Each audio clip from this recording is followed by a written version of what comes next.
তো বন্ধুরা আমি লাউ ডাঁটাগুলো কড়াইতে নিয়ে নিলাম।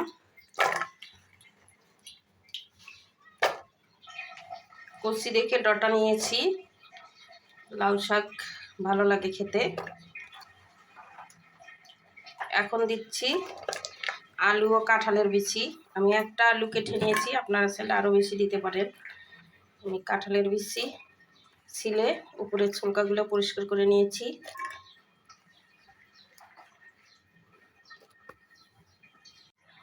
এখন দিয়ে দেব কাঁচামরিচ।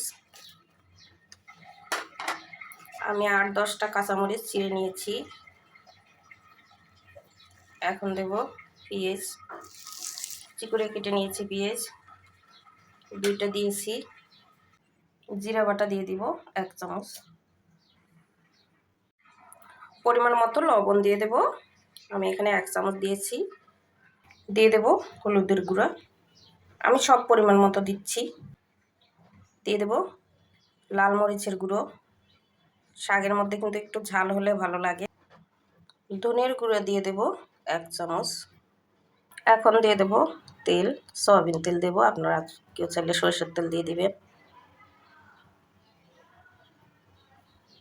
তেলটা একটু বেশি করে দিবেন, কারণ সবজি আর শাকের মধ্যে একটু তেল বেশি দিলে ভিটামিনটা বেশি পাওয়া যায়। এখন আমি মাখিয়ে নেব। এভাবে মাখিয়ে রান্না করে দেখবেন কতটা মজা কাঁঠালের বিচি দিয়ে। এর আগে মনে হয় আমি এই রেসিপিটা দিয়েছি আলু দিয়ে, আজকে কাঁঠাল ও কাঁঠালের বিচি ও আলু দিয়ে দিলাম। দেখুন কত সুন্দর কালার আসছে। একটু ভালো করে মাখাতে হবে। মাখানো হয়ে গেছে, হাতটা ধুয়ে পানি দিচ্ছি।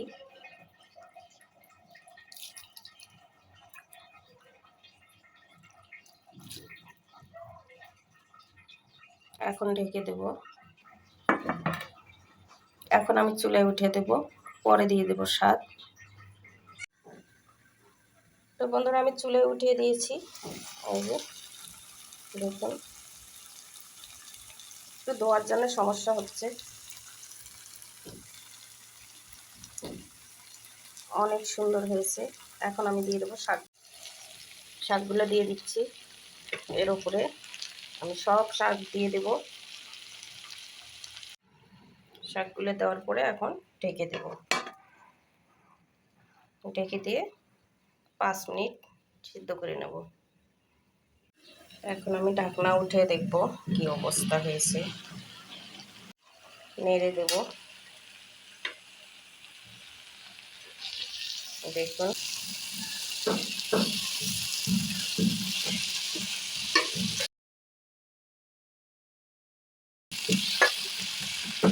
পলট করে নিচ্ছি।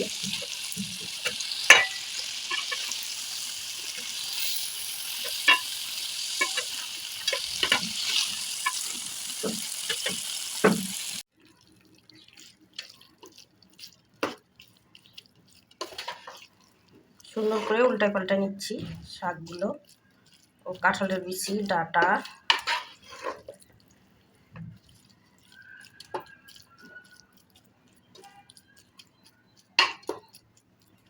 আবার ঢেকে দেব 2 মিনিটের জন্য।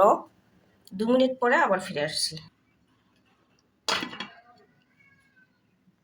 বন্ধুরা আমি 2 মিনিট পর এসে খুলে আবার নেড়ে দিলাম, ঢাকনা খুলে নেড়ে দিলাম। এখন একটু মশলা দিয়ে দেব, সবজির মশলা। এটা দিলে অনেক স্বাদ লাগে। আমার রান্না কিন্তু হয়ে গেছে একদম। এখন চুলা অফ করে দেব, ঢাকনা দিয়ে দেব। আল্লাহ হাফেজ।